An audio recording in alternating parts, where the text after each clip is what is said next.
Друзья, всем огромнейший привет! За полчаса я приготовила вот такой торт.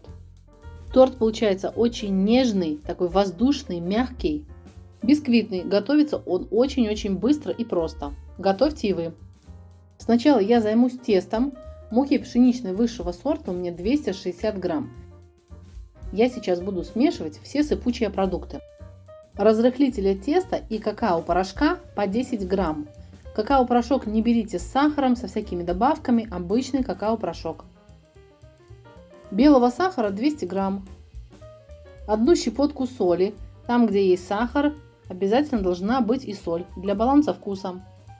Все эти продукты я перемешаю венчиком. Пшеничную муку можно просеивать, можно не просеивать. Результат все равно будет один и тот же. И выпечка получается удачная. Сразу ставлю я чайник с водой на плиту, чтобы вода вскипела. Нам нужен будет крутой кипяток. 2 куриных яйца. Яйца холодные из холодильника. Молока 130 мл. Жирность молока любая, но молоко тоже холодное. 50 мл растительного масла. У меня масло подсолнечное без запаха. Все перемешиваю до такой однородной массы, чтобы не было никаких комочков. При замесе этого теста даже миксер не нужен, можно замешивать венчиком или вилкой, даже ложкой, чем угодно. Я такой торт готовила всегда на сковороде. Все эти коржи выпекала, а сегодня я его буду готовить в духовке. На данном этапе тесто получается вот такое. Оно струится ленточкой, ленточка это не обрывается. У всех мука разная, поэтому муки может уйти чуть больше или чуть меньше. В отдельной емкости пищевую соду нужно погасить уксусом. Сода пищевой у меня 1 чайная ложка, а 9% столового уксуса 1 столовая ложка.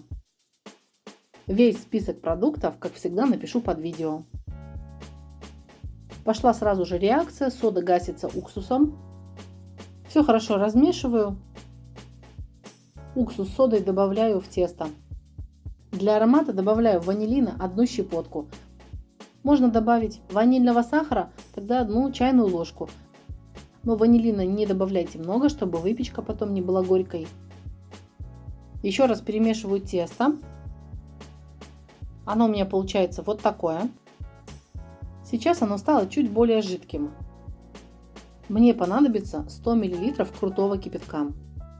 Здесь нужна и сода с уксусом, и крутой кипяток, поэтому все перемешиваю. Тесто станет чуть более жидким. Именно такое тесто мне и надо. Все нормально перемешивается венчиков, никаких комочков нету. Тесто готово. Я уже включила духовку. Она разогревается до температуры 180 градусов. При этой же температуре буду выпекать. Измеряю форму по дну, получается 33 на 24 сантиметра. Сам противень ничем смазывать не буду, я буду все это выпекать на пергаментной бумаге. Чтобы бумага ровно лежала по форме, просто ее сминаем, потом распрямляем и выкладываем в форму. Выливаю сюда все тесто, вот такое вот жидкое оно должно быть. Пергамент обязательно берите такой, чтобы к нему ничего не прилипало. Чтобы легко потом весь этот корж снялся с пергамента.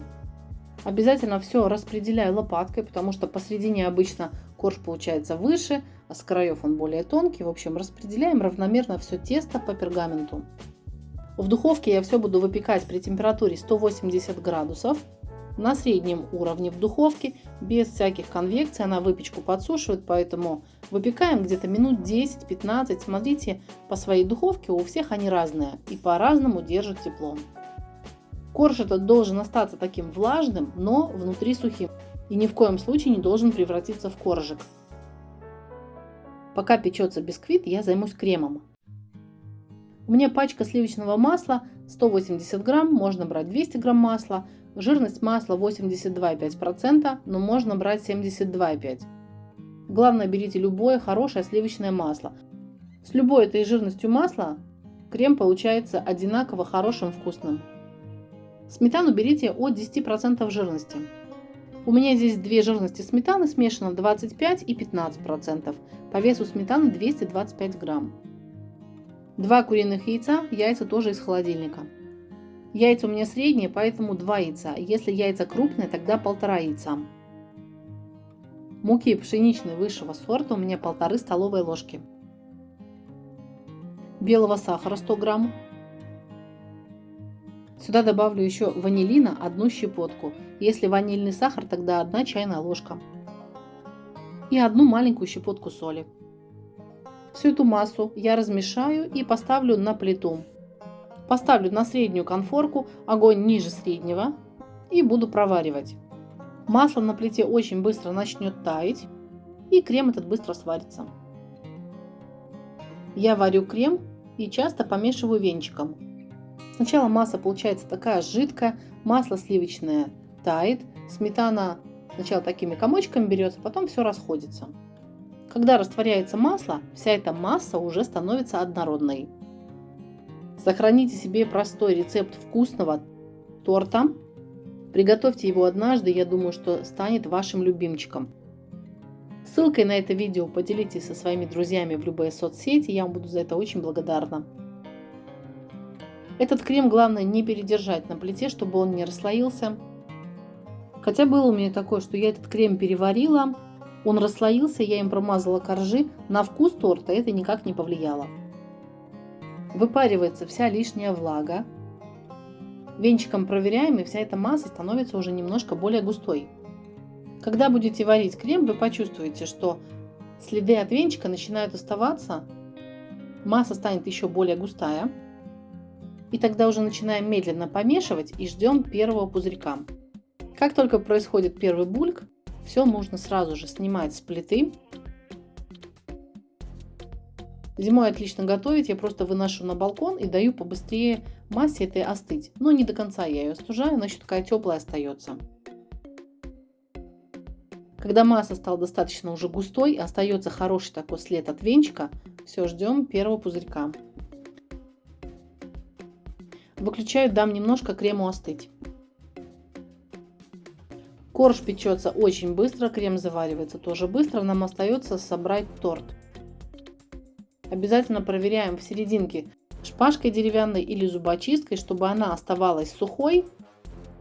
Тесто по краям всегда налито меньше, и там оно пропекается быстрее. Главное, чтобы оно пропеклось теперь в серединке. Этот бисквитный корж испекся у меня за 10 минут. Теперь мне нужно его снять с этой пергаментной бумаги. Бисквит получается не сухой, он очень влажный.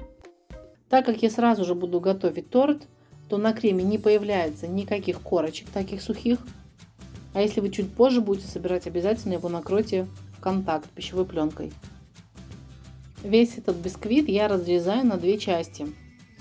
По краям обязательно выравниваю весь этот бисквит, все эти обрезки нам нужно измельчить. А теперь начинаю собирать торт. Каждый слой нужно перемазать этим кремом. Обязательно смазываем еще и по краям с боков. Подписывайтесь на канал, нажимайте на колокольчик, чтобы не пропустить выход новых видео на канале и узнавать об этом первыми.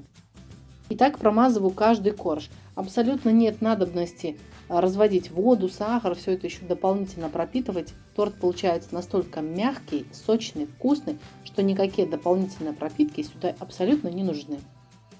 И вот так промазываю кремом каждый корж торта.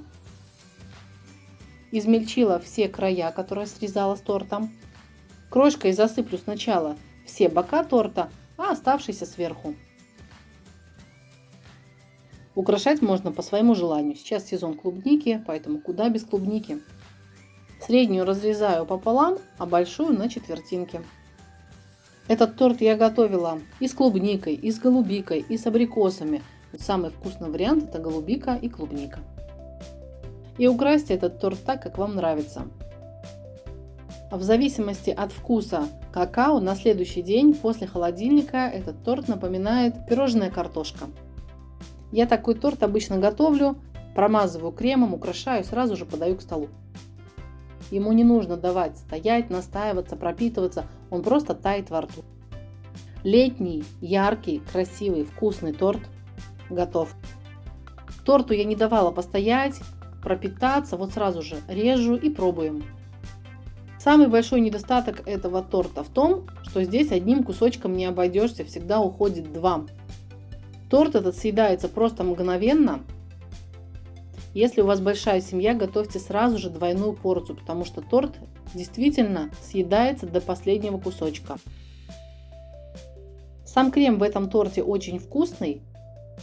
Он очень хорошо пропитывает этот торт. По цвету и по вкусу чем-то он напоминает сгущенку, но не такой сладкий, как сгущенка, поэтому готовьте. Посмотрите, какой он мягкий, воздушный, такой нежный, пропитанный торт получается. Он и с чаем, и с кофе, и с молоком, и с соком, с любыми напитками просто улетает со стола вмиг. Рекомендую его приготовить, ведь домашняя еда самая вкусная, она всегда готовится с любовью. Всем до встречи в комментариях, в новых видео, всем удачи, пока-пока!